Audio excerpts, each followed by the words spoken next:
Microphone বা loud speaker ব্যবহার করিতে পারিবেন না, এখন কোন জনসভার কথা লেখা আছে। এরপর আছে তবে সাধারণ প্রচারণার জন্য ব্যবহৃত মাইক্রোফোন বা লাউড স্পিকার ব্যবহারের ক্ষেত্রে ইহা প্রযোজ্য হইবে না। অর্থাৎ আমরা যে প্রতিদিন যে 2টা থেকে 8টা পর্যন্ত প্রচারণা চালাবো, এটা কিন্তু এর সাথে প্রযোজ্য হবে না, এটা ক্লিয়ার করতে হবে।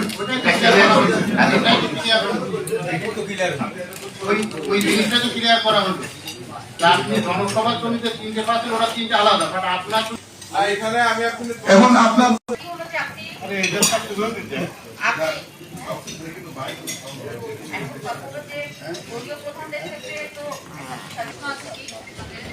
প্রশ্ন হচ্ছে যে প্রসার তো পৈতৃক বলতে পরপরই প্রসার শুরু হয়ে গেল, কিন্তু বলছে যে কালকে আজকের থেকে আগামীকাল থেকে নির্বাচনের 3 সপ্তাহ পূর্বে, নির্বাচনের 3 সপ্তাহ হলে আগামীকালে হয়।